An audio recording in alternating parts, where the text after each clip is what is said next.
are in the mix with D.HALL and the People's Show. Listen, yeah. This is a J. York production.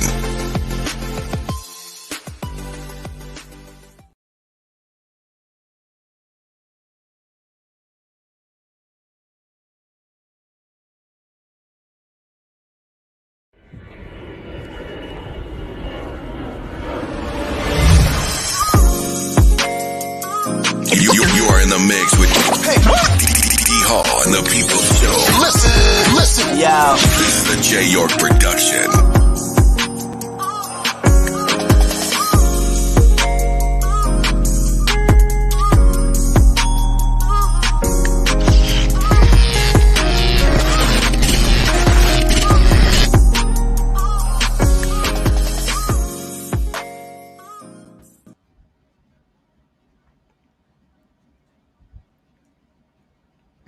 What's happening? Well, I want to thank everybody for coming on today. Today's another Sunday. We always do all our boxing and all our entertainment as far as fighting and combat sports. We do it right here. You're live with me, D.HALL, the People's Show, in conjunction with my man, J. York Productions. And it's another Sunday, man. We're glad to be here. Look here. I got a good friend that's gonna come on with us here in just a moment, and I'm glad to be able to bring him on. He is Marcus Luck. He owns that. He owns it. Yeah, he owns that gym. Yeah, Lucky Punch Promotions, and I'm glad to have him on today and be able to talk with us. We're live right now, so look here. With no further ado, let's get him on. Let's get him in, and let's talk with him. It's Sunday. Y'all know what we do. Y'all know how we do it. Here we go. There he is. There's the man right there. How you doing, Hall? Hey, I'm doing lovely. It's another Sunday. We got you on, man. You're the top dog today. How's everything for you? Everything's going good. Was trying to get to the house so I can sit up so we can talk it before. So, but I can start here. We can finish anywhere. Yeah, we can start right here. Hey, look, we got time. Ain't no problem. You get to the house, we're going to make it do what it do, always. But I'm glad to see that you're here with us right now. We got my man, Marcus Luck, of Lucky Punch Promotions. We're going to talk with him, and we're going to get with him and find out how this journey's been for him. Great guy. And we're going to go in a little bit of details how we met also. And it was quite interesting. I can tell you that. I can tell you that. As he make his way home, we were supposed to have a special guest today, and we look forward to that if he come in. So y'all stay with us and be with us as we talk to Mr. Luck, because he is the main attraction right now with us. Lucky Punch Promotions, my man, he trying to make it to the house. And you know what? Y'all hang in. Share the video one time because you're with me right now. D.HALL, the People's Show. Y'all share the video right now. I'm getting ready to share it because it's going into a lot of places. But look, this is what I want to say to you, man. Before we get started, I want to say this. Well, I always do. I want to thank my Heavenly Father for letting me be able to contact you and get you right now on this show with me live as we speak. Also, I see you always working hard. You're keeping the things going. But look, you started. God knows you started when you was a young kid, didn't you, man? I'm telling you started a long time ago. Yeah. And what age did you start? Well, actually, I got involved in boxing at 7 years old. It's just a family thing. My uncle boxed. I had cousins who boxed.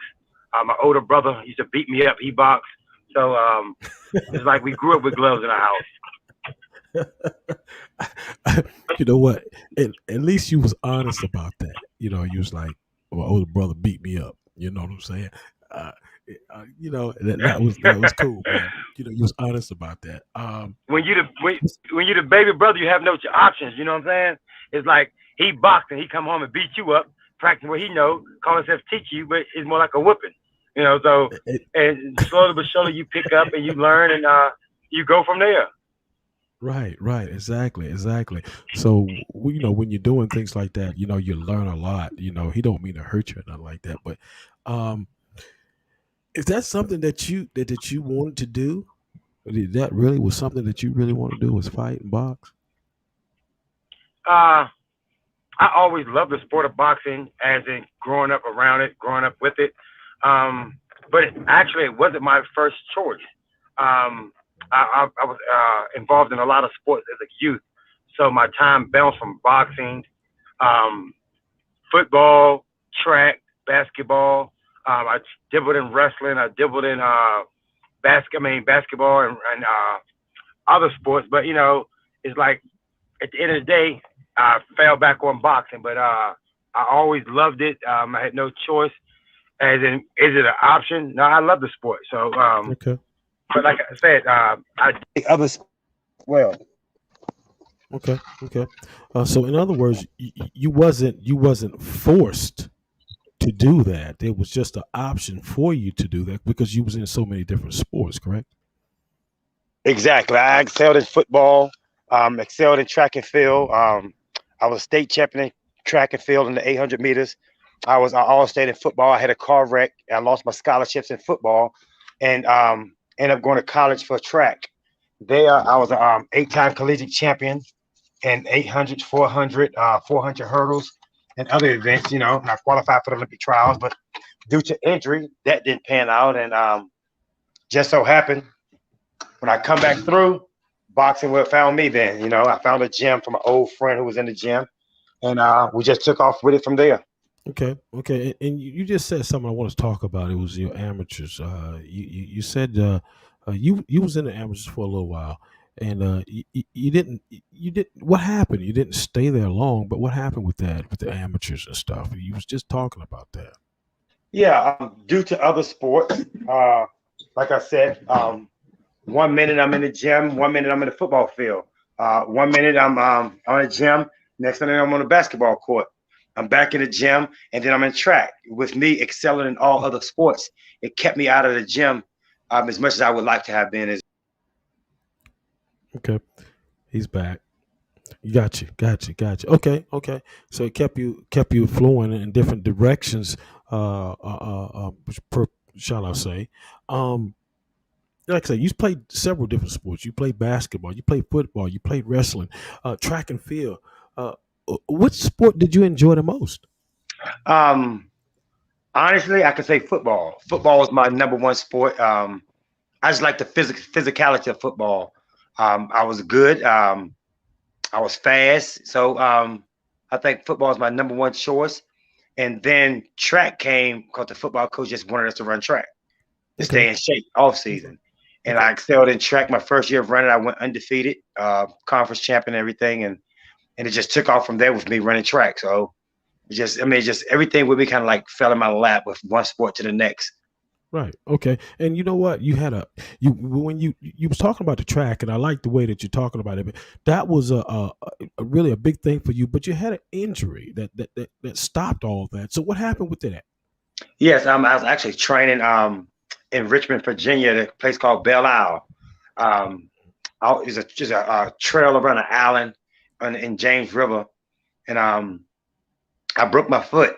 Mm, And not knowing I broke my foot, I ran all season on it until I mm, got out the outdoor on the hurdles, and the injury just kept hurting more. And I finally went and got it checked, and I had a broken metatarsal in my foot. mm. Wow. So you did that for a whole year? Yes, indoor. I ran Wow, whole indoor with a broke foot. man. I'll tell you what, man. You was Superman. I ain't gonna say that. I mean, I've never been to one. I don't like doctors. I don't like Okay. hospitals. Right. My mother didn't grew me. We didn't grow up taking medicine and stuff. It's like you got hurt, sit down. She was more of a herbal person and stuff like that. So even today, I don't take pain pills. I don't. I mean, Right. I've never really been truly sick. I've never had a pneumonia, never had a flu, maybe a common cold or something like that, maybe. But I'm not one of the persons who like get sick easy. Okay. Got you. I understand what you're saying. I never really liked going either, but I do now because of my age. Hey, yes, I have sir. to, yeah, my age and all. Um, Also, you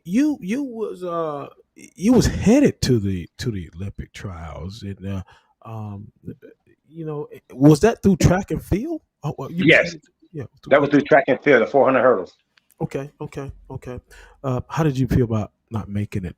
I mean, making it to the Olympic It was trials? another disappointment because, like I said, from football, I had a car wreck, which set me down from football. And I thought, because I had colleges looking at me, I had scholarships and stuff. And after that got pulled away, it was discouraging, and um, that Okay. you wasn't going to school. And then I set a year out for healing. And I just so luckily, is a young female that used to run with me in high school. I used to meet up in big meets, invitational meets, named Tanya. Hmm. Tanya Williams. She reached out to me that summer. I was like, "Hey, I thought you was at Virginia Tech. We didn't see you at the track." I told her what happened and everything. She Hmm. got in touch with the coach at VCU, Julian Spooner. He gave me a call. I told him my times. He thought I was lying. He's like, Uh-huh. "There's no way you're running these times. You're not in a college." And I told him what happened. He got in touch with my track coach, Kenny Lewis. Kenny Lewis verified everything. He called me back and said, "Hey, I got a scholarship in the mail. How soon can you get here?" Hmm. My freshman year, I was conference MVP. Wow. So Wow. That's beautiful. yeah. That's great. That's excellent. Your freshman year. Wow. How long was you gone from boxing, man? You stepped away and you went on the other direction. How long was you gone from boxing? Um, from almost like 14 to 15 when I really got to high school until after I got out of college, around 22. Mm. So you was gone a long time. Yeah. No, Yeah. I was away from it, but I kept up with it. I had friends who Okay. still box. I kind of like advised people through it and I talked to them and I ain't gonna say managed, but I mean, I just like advised them through some of the things in their careers and stuff. Right. Okay. So finally, you came back, uh, and you did come back to boxing. What made you come back, though? What made you come back to boxing? After my injury and stuff, I was a little depressed at a moment. And I ran into a friend of mine, and hey, where you off to? He was like, I'm heading to the gym. I said, what Hmm. gym? He said, the boxing gym. I was like, man, I'm coming. I said, yo, I ain't been in the gym in a minute. You know what I'm saying? So I got in there. First day, you've been out the gym for a while, but the first day you get back, you think you where you left off. I jump in the Hmm. ring. You know what I'm saying? I do pretty well. I hold my own, but Hmm. I got touched up a little bit, and it kind of aggravated me to notice some of these guys got the best of me Hmm. at that Hmm. moment, and I know they're not better than me. So the next day Hmm. I was back in the gym and it stuck from there. So I bet it did. I know you. Like, Yeah. oh, I mean, a I bet fighter's it did. fight, you know what I'm saying? And that's Yeah. what a fighter's fight. You can't think, oh, this happened, this happened. No, no. I mean, hey, I'm coming back. If you got the best of me, you best believe I'm coming back. There you And, go. and that's me. You know what I'm saying? Ain't no, I got excuses. Now I'm gonna hit the gym and I'm coming back and I'm gonna show you. So I mean, and like I said, from there it just stuck. Right. Got you. Because you always want to come back and you want to show them, hey, this is me. This is what we're gonna do. We're gonna make this happen. Exactly. This is what I do. I don't know about you, but this is what I'm gonna do. Uh, Exactly. you turned pro at what age did you turn pro? Do you remember? I think it was like 24. Okay. Okay. Yeah, because like I said, I had been out for a while. When I got back, I started back when I was 22 and got back in the gym. I was training a little bit. First, I was just training for the fun of it. And Right. I had a couple of friends that was pro, and I was just giving them work. I was sparring them, just giving them work. And they were like, man, why don't you fight, man? You can fight. And I was like, let's go. And I jumped in again. I jumped in feet Okay. first. How long was your pro? How long was your pro? I can't recall the actual numbers, but I'll probably say 10, 11 years, Okay. Okay. give Well, or that's take. good enough. Yeah. Yeah, that was Yeah. good 10, enough. 11 years. Yeah. Let's talk about I want everybody, and this is something that I like because I was involved in this, and you was too. It was a boys and girls club. That was Yeah. Mhm. something that was really big for you. Tell me a little bit about that. Yeah. I actually was the athletic director of the Boys and Girls Club. And believe it or not, my high school coach, track coach, Kenny Lewis, he was my football coach and track coach in high school, actually came looking for me from when I came home from college. Oh, and they offered me the job. Of course, I accepted the job, and then as I worked at the Boys and Girls Club, I know you run into the little kids, and all of a sudden they hear you boxing, and that man, I want to box on the box. Like, nah, I don't want to box because I had never really thought about working with youth in boxing. You know, it was just so I went to school for criminal justice child psychology, so I always dealt with youth and stuff like that. And with the growing need for the kids asking to box, I mean, I started working with one or two. Next thing there was 10. Next thing there was 15, 20 kids. So me, I mean, how I knew sports was an outlet for me. You know, I had no problem in school. I was a straight A student. I was really smart. I excelled in all sports and stuff, all grades. I had issues, but I still had a little me that if it wasn't for sports, I probably would have dropped out of school, you know. But I knew I had to keep my grade point average. I knew I had to be in school to play sports. And for the love of sports, that kept me in school more. So, and not only that, I know other kids who sports kept them involved with their school and academics because they knew if they failed, they weren't going to be in a football game that weekend. Right, that's If right. they failed, they couldn't run track. So I want to work with the youth as that's an outlet, and that's something you can do. And even though boxing is not a school sport, you're still a student athlete first. Right. So I started working with the kids, and I'm like, yo, if you ain't in school, or if you ain't doing good in school, you can't box. And I use that for incentive to have them to do better in school or want to go to school. And it just kept growing and growing. And it actually pushed me into the destiny I am now, which I finally opened a gym. Okay. My gym's called Lux Boxing Gym. Okay. I started an amateur program, started working with those guys, and they excelled in amateurs, winning Golden Gloves. I had a girl to make it to nationals.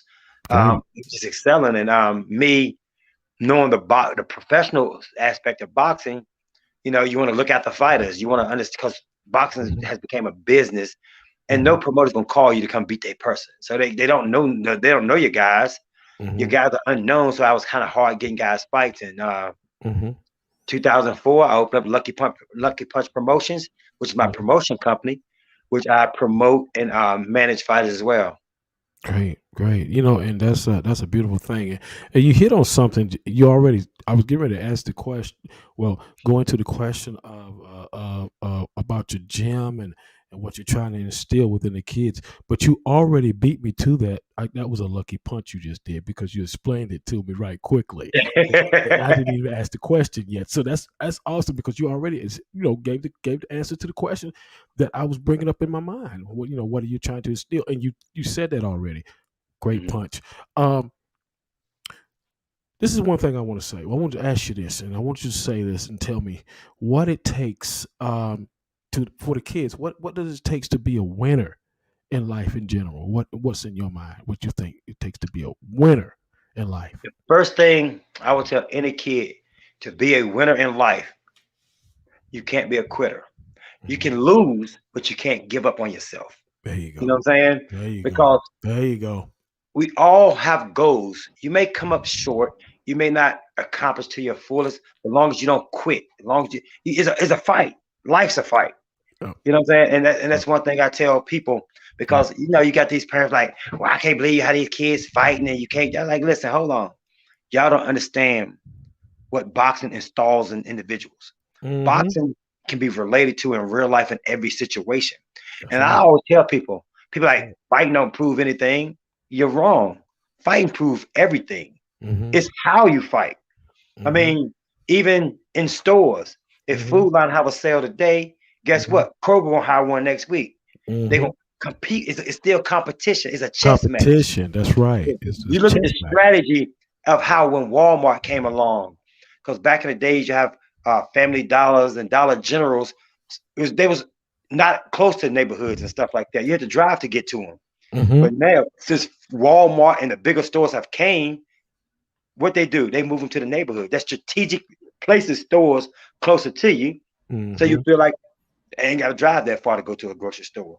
I ain't got to drive that far to go get paper towels or toilet paper. I can go to the Dollar General right down the street. That's strategic planning. It's like warfare.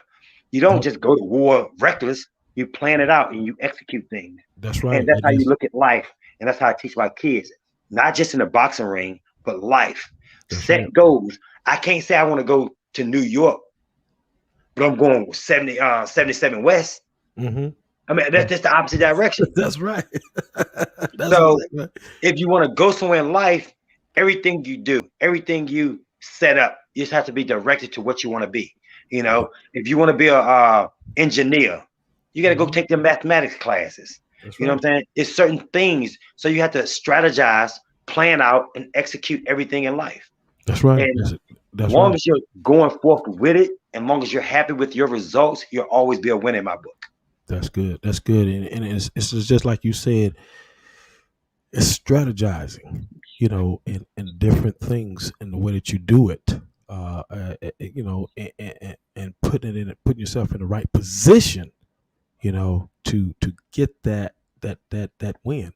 Um, Got to talk about a young man, and he's been in your camp now.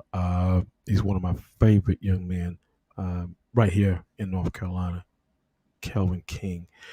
He's got a fight coming up November the 11th in South Carolina. I think the 13th. 13th. My fault. Yeah, I'm yeah, sorry. yeah, yeah. What's your thoughts on that? Him and how he's been working. How's he been doing in your camp? Well, Kevin's having a great camp. He's dedicated himself really hard for this camp. I really think he's doing a great job. He's actually went for a 4 mile run today. He had some great sparring. We'll have some sparring coming in the next few days to prepare for this camp.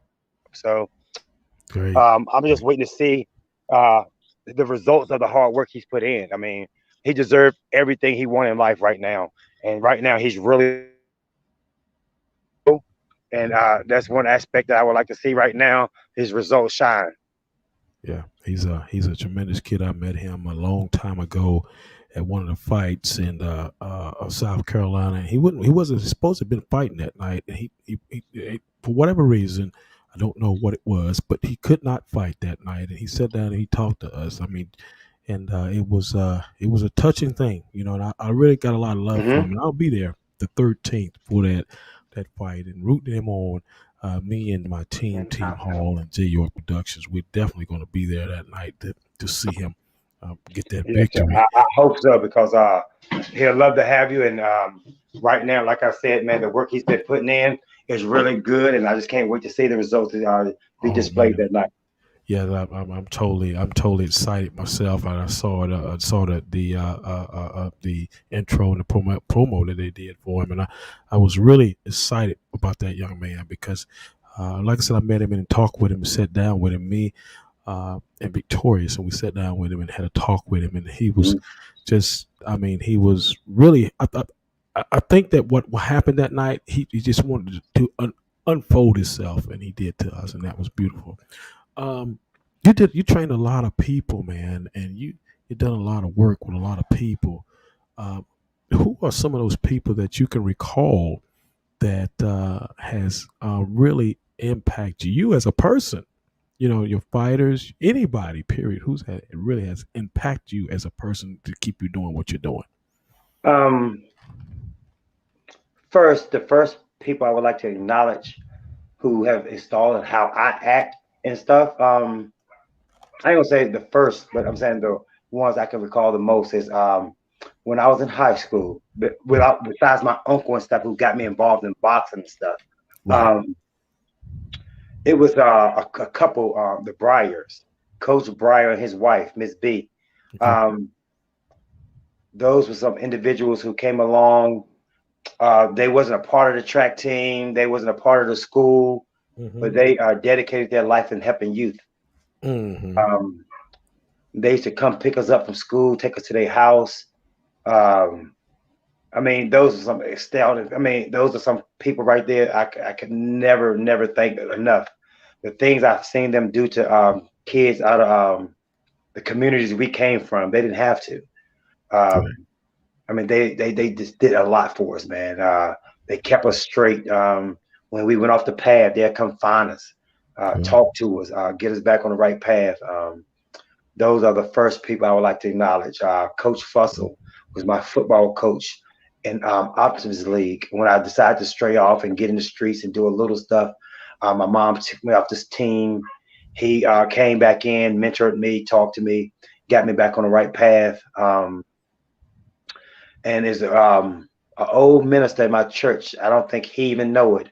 Delmar Jackson. He was another mentor that I really looked up to, and he installed a lot of me as a youth. Right. Just with doing the right thing, living the right way. Let your work speak for itself. I don't look for other people to acknowledge me. I don't throw what I do out there. I mean, what I do is my business, and I can say, "Oh yeah, I done did this, or I done this," and it's no, I don't have to do that. You know what I mean? When you're doing good things, people acknowledge you for it. That's right. So, that's right, man. I'll tell you, that's but true. besides those, man, my Uncle Charles, who just passed almost a year ago, like last week, he installed a lot in me. My Uncle Donnell raised me to be the man I am. My father, he still talks to me today. My mother, first and foremost, what she put in me to raise me and my brothers the way she have on her own, to see a strong woman work hard as she worked to raise us, to give us the best. You know, I seen a woman go without food to make sure we ate, you know, working 2 or 3 jobs, you know, just to get by. And now she's living up. She owns properties. She's doing well. She's living good, and she deserves everything she get. I love her. So nothing comes before my mother, because that's who installed most of it in me. But I just want to give accolades to the other people who touched my life as well. Well, you know what? That's beautiful, man, because I'm gonna tell you something. You know, you had a list of people there, and these people might not be known to me or anybody else, but they're known to you, and it means something to you. And that's where you are. That's why you are where you're at today. Yes, sir. Exactly. That's why you are where you're at today. I gotta say that y'all hear that now, because this guy here, you know, you never know who you're gonna meet in life, and never know where it's gonna take you. But I knew that one day we was gonna get back together, and we're gonna do it again, because you know I truly got a lot of respect for him, and we worked together for a little short period of time together, and I enjoyed it. And he's truly a tremendous person, as far as I know. I don't know about nobody else, but from what I know, we call this game time, Marcus. This is game time now for us right here, for me and you. We play a little game. It's game time for us to play that game now. And what I'm going to do, I'm going to give you a word, and I want you to give that meaning of the word to you. I don't care what that meaning is, but I want it to be from you what the meaning is to you. So I'm gonna give you a word. You give me your meaning. First word is God. The universe. I don't like to box God into religion. I just feel like he's the universe. He can touch each and every one individually, and he's within us. Man, wonderful, wonderful. You know, he is the universe. He is the world. He's everything. Family. Family. That's a hard one, because you got your blood family and you got people who touch your life who I consider family as well. And some of those have bigger impacts due to the fact that some people are given to you as a family member, but they haven't made themselves family in your heart. You know, you may have a cousin, but y'all don't get along. They haven't done anything. Y'all don't see anything eye to eye. But I've met you already, and I look at you as a brother because the impact you've created in my life. You know, so I look at family as deeper than just blood. It's just a unity a bond that you create with someone that can't be broken. That's right, and you're correct. I mean, you know, it's a bond. It's just what you said. It's a unity, because there's a lot of people that can do things for you that your own family can't do for you. Exactly. And people got to realize that. Boxing. Let's go with boxing. I love boxing. Boxing is life. It's therapy. I mean, it's therapy. Boxing can be so many things for me, but I mean, I love boxing. Boxing is the ultimate sport. It's the first and one of the oldest sports is the gladiator days. You know, Yeah. it goes back to the first person, me versus you, Yeah. man versus man. Man. At the end of the day, I can shake your hand and earn respect. Wow. It just brings you back to the old school days when we fought as kids and we shook hands next day. You Yeah. know, me and my friends, we fought each other every day just to fight for fun. You know, Yeah. Yeah. I mean, and it just brings back the old feeling of gladiators, man. We're the last gladiators. Yeah, and I gotta agree with you on that. It was like I used to play basketball. I used to play basketball when I was coming up, and that was my number one sport when I was coming up. And I always wanted to go to North Carolina State, but me and the guys got together and we used to battle on the dirt court. You know what I'm saying? Just battle, man. We were rough, tough kids, just like boxing. You know, Yeah, we didn't care. You gonna get dunked on, you gonna get dunked on. You know what I'm saying? we putting in work, baby. That's it. You know what I'm saying? We out there with no shirts on, and the ground is dirty. It's got a lot of dust up, and we out there kicking it. You know what I'm saying? There you go. There you go. Start from the bottom, you know. There you go. Here we go. Good one. This one right here. This one right here. I know you're gonna give me a good answer for this one. The Boys and Girls Club. It's I look at it as a rest haven for kids. I mean, it saves a lot of youth. You know, that's a place where a lot of memories are made. A lot of kids are built into adults. And I think it's a great place and a great thing. I mean, I think It is. every kid needs a safe haven, and the Boys and Girls Club is a safe haven. Yeah. You know, those 2 hours at the Boys and Girls Club after school, those 3 hours. I mean, anything can happen. You know, you could go take a wrong turn, come off the school bus. Anything can happen at that moment. But for a chance, you give a kid a safe haven, a safe place to go, Oh. to help with their homework, Yeah. for the communication and involvement you have to deal with other people, the social skills you build. That you might meet someone from the north side that you probably was beefing with. You know, it's so much. It brings kids together. Yeah. There's a bond that you have there for life. That you can always say, "Hey man, hey, yeah, use my director, Boys and Girls Club." I walk through stores and kids still give me the knowledge. Well, they're not kids anymore, but they still give me the knowledge and they remember me, what I did for them, how I touched them. So I think that's a great place, man. Yeah, it is. It is a great place, and I got to say that it is because I coach basketball there at the Boys and Girls Club here at it was in Kinston, North Carolina, and I did it for a long time, and I was just thrilled to see that them have the chance to be able to do something to help them, and it molded them how to work together. Yeah, That's what it molded them. You got 5 kids on all different. All of them got different brains, but we got one thing in common. We're trying to get that W, and there they you go. understood that. They understood that because they work together and they listen. And I gotta say, man, I gotta say, I'm with you on the Boys and Girls Club 100%. You know, if there's anything that I can do to help any Boys and Girls Club, come there and talk to them, anything. I'm with you on that, brother, 100%. Exactly. I still stay in touch with them. I still stop by there, talk to the kids, shake a hand. Yeah, You never know the lasting impression you'll leave on some people. You know, you can walk by and just speak to someone and it can change their life in certain ways. You ain't got to engage with everybody all the time. A simple, "Hey, I love you, man. Pat them on the back. I'm proud of you." that's It it. don't take much. That's You know, right. you That's never right. know what someone's going through in that day. So That's a right. simple, "Hey, how That's you right. doing? You feeling That's all right. right?" That's It can exactly change right. someone. It can change someone's day. It can change their life. That's exactly right. Because I'm gonna tell you something, man. People come up to me and they just want to speak, and then you speak back to them. Then that makes their day. That makes their day right there. You know. So I can agree with you on that. Here we go. The Lucky Punch Promotions. Give me your meaning. Lucky Punch Promotions. It's funny because I came up with the name because my name's Marcus Luck. So everything was lucky, and then you always hear in boxing, "Oh, he caught him with the lucky punch." I'm Oh, like, lucky punch. If he threw the punch, he meant to throw it. You know what I'm saying? I don't care if I'm getting if someone's dragged me across the ring, if I just cock back and throw this, get off me. And if it connect, guess what? It's meant to connect. That's there what you my go. goal was. So was Wow. it lucky? No, I mean, I set that goal. So I mean, Lucky Yeah. Punch Promotion came about. And like I said, I had the young kids coming from amateurs, wanted to turn pro. And I wanted to give them a place where they can grow, build their Right. skills Yeah. before they get out in Yeah. this boxing world. Yeah. Because my experience with pro boxing, I start off like, yo, this is kind of, I ain't gonna say shady, but you're fighting the hometown, you're fighting the ref, you're fighting the crowd, you're fighting the promotion company. Mm-hmm. And I didn't want to give those kids a rocket start out here in the sport of boxing. And I want to Right. teach them a brand and build a brand for them.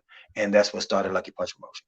That's great, man. You're doing a fantastic job. I mean, you really are, and I'm, I'm impressed with what you're doing. I see you all the time on Facebook, and you stand in them kids' faces, and you keep them pumping. Don't quit, Ace. Don't quit. Where you going?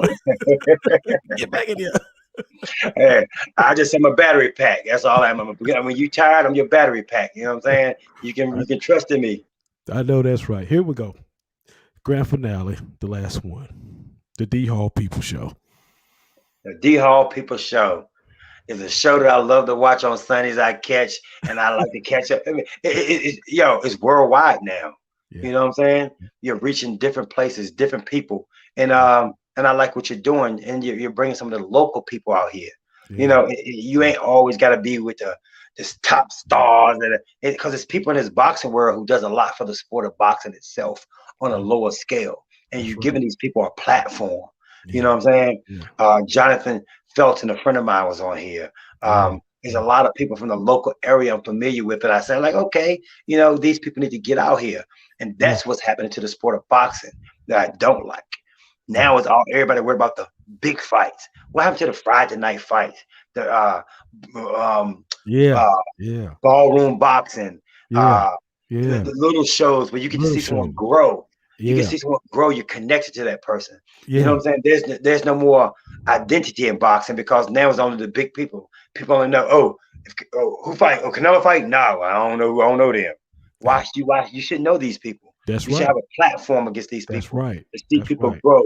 I mean, I remember watching boxing. You didn't have to know no one. It was a sport you watched. Yep. Now it's like who boxing.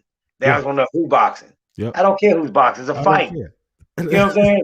And people always say boxing is dead. Are you crazy? And I'm like, okay. And this is what I tell people like, oh man, I like basketball. I like this. I said, well, let me tell you something. Boxing is the best sport out there. Man, okay. Let's get on the corner. You got a basketball game on this corner, a football game on this corner, a baseball game on this corner, and let a fight break out over here. What's gonna happen? You going to everybody. The fight wins every time. Whether you like fighting or not, guess what you're gonna do? You're gonna peep over there and try to see who won. You're gonna want to know that. That's what you got to do. Bring these people back to like what you're doing. You're bringing the crowd back to the people. And that's what I want to do. We ain't got to chase Earl Spence. We ain't got to chase. Get to know this guy over here. Get to know these people. Get behind your local fighters. There's someone who's right around the corner for you that you can listen to. You can follow. You can shake his hand. You can touch him. You know what I'm saying? These big stars, you'll never see them unless you go to a fight. Yep. This is a local kid right here who's doing great things and who you can help. When you can say when he do get on TV, hey man, I know this kid, he's coming to my barbershop. Oh, this kid, he live around the corner from me. You see what I'm saying? Let's speak on these local kids better. Let's give these local kids platforms. And that's what the D.HALL show is doing. I love you for it, man. I appreciate you. Yeah, man, I thank y'all because that's what I want to do. I want to, take these kids that's not getting all this recognition. And like I was over in Japan. I had a kid on. I don't know if you saw it. I had Ugo. I watched some of that. I didn't watch it long. I was kind of Sundays I usually be on my motorcycle, and it's cool. That's my riding time. So I tune in when I can when I'm not on the bike and stuff like that. I tune in, but I did catch some of that.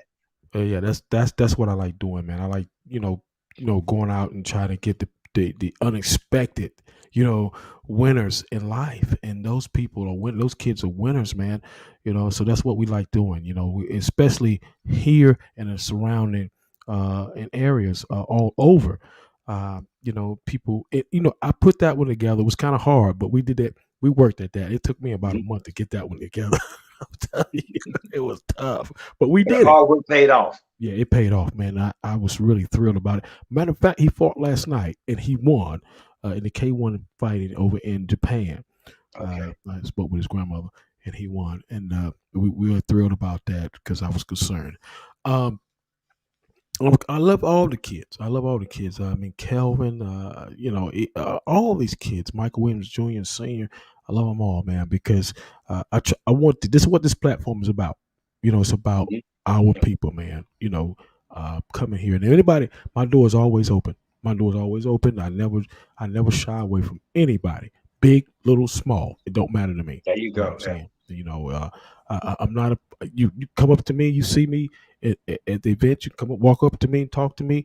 I got no problem with it, man. You know what I'm saying? I'm a people person. I'm gonna always be that way. There you So go. Because the this is people make us. It ain't yeah, us to make the people. The people make us. there you go, brother. Um, we're gonna end this thing with this Wilder Fury fight. What's your thoughts on that? Um, I was going for Wilder. I will say that. Hey, Fury fought. I mean, he put up a fight and a little roughhouse tactics, but hey, you know what I mean? You got to fight. The Yeah, first knockdown, he had his head down and threw a little uppercut. There's a lot of stuff on there you can complain about, but at the end of the day, he put it's a up a fight. fight. Yeah, Wilder put up a fight. Um, it's one of the best fights I've seen this year.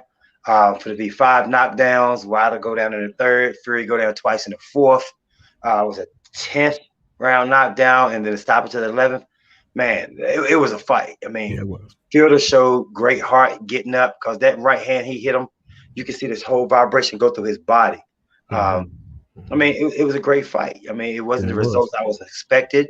It wasn't the results I was looking for. But me, Me either. I'll tell anybody, you know what I'm saying? At the end of the day, I shake any man's hand who get in that ring and perform. Yeah, man. Yeah, Everybody has something to say. But yeah. with me owning a gym, I've seen a whole lot of people come in and a whole lot more go out. Mhm. So, and I tell all of my fighters this lesson, bro. The crowd can talk, but one thing they won't do is get in this ring fight. That's Don't it. ever let nobody tell you nothing. And it's unfortunately that the boxing world has got known to say, oh, he's a bum. Hmm. No, I hate that terminology in boxing. Now, I'm going to say there's some people who are less skilled, yes, Right. but there are true levels to boxing. Yeah, it levels to that. And, That's and right. I want to tell this short story because I know you're not got too much time, but I You had a got it. sponsor who came to all of my fights when I first started doing shows in '04. And he's like, man, that guy won't good luck, man. I could have been. I said, listen, bro, no, this guy can fight. It's just the skill level of his opponent is greater than he is so far. It makes him look like he can't fight. Hmm. And years and years of shows, and I think probably I'll say 2017, he came to my show. I mean, he came to my gym. I was in his business, place of business. Uh, C&D Pawn Shop, Dustin. He owns the business. A good friend of mine, great person. Hmm. He said, look, he was talking about how tough they were and who can fight. And this, and I was like, man, how many people in your gym you think I can beat? I said, and fighting? He was like, yeah. I'm like, nobody, maybe some of the little kids, because the older kids will beat you up. And he finally decided to come to the gym. Hmm. And he came to the gym. I had a guy who'd been training probably like a month. I said, get in the ring with him. The guy kind of beat him up playing with him. He's like, man, that guy good. I said, no, he's not. And I told another guy, get in there, beat him up. And I Hmm. told another guy, get in there, beat him up. And then Hmm. one of my good guys said, yo, go in there and show this guy something. I said, see, boxing, and I said, I broke it down to a sport. He likes basketball. I said, Hmm. you know that high school kid that dominated high school that everybody was so raved over, who went Hmm. to college and didn't make the team or sat the bench? I said, that's boxing. When you see some of these guys, he beat up 15 other people. He's 15-0. So he can fight. But this guy right here, his skill level still supersedes his. Look at the collegiate players that look like monsters in college and go to the pro and Pros. don't get a playing time. Yep. And then you got that collegiate player whose game was okay in college, but he's meshed well for the pro game and he Hmm. excelled in pro. I Hmm. said, it's level to this. Yeah, And it is. you can see people who just supersede others in their skill set. Set. Yep. So he's not a bum. He just can't beat the guy he fought tonight. Right. Yeah. And then there's guys who really do have low skill set or didn't Yep. train and prepare properly. Yes, but I'm not gonna call them a bum because guess what they did? Got in the ring. Yeah. You know, they might not just take it serious. They went for a paycheck. They did other things. Right. They might not be in the gym like they're supposed to. So But they do just enough to get that check.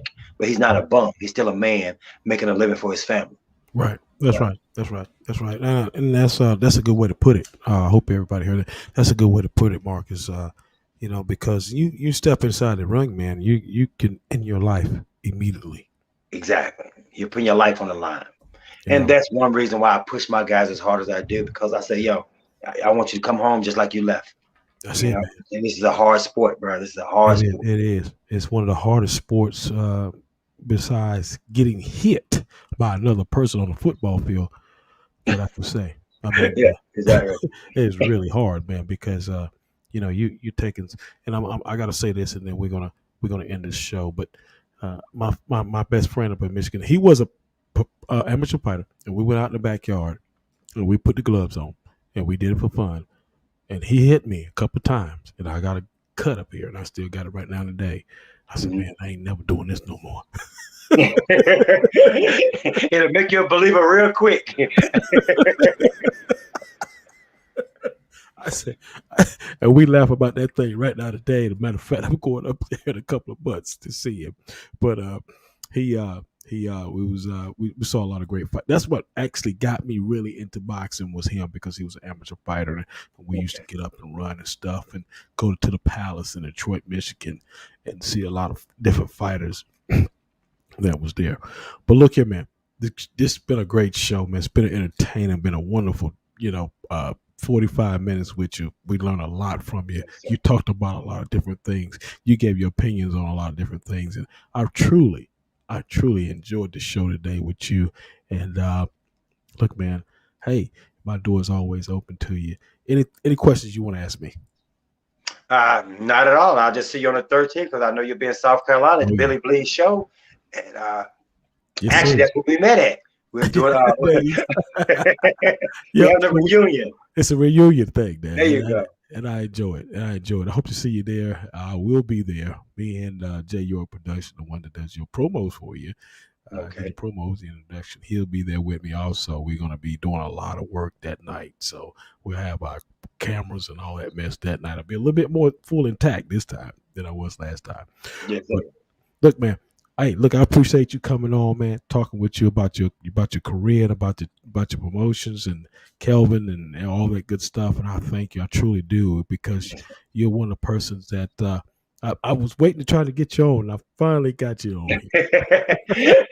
I'm available anytime. Okay. If I'm not on the road. All right. Look, we'll see you the 13th, man, for sure. All right. I appreciate you. Take care, brother. Yeah. Thanks. All right.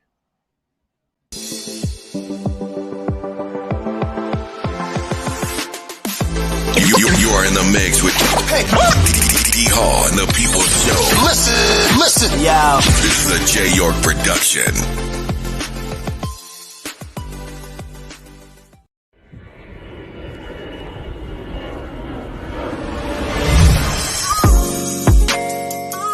You are in the mix with D.HALL and the People's Show. Listen, yo. This is a Jay York production.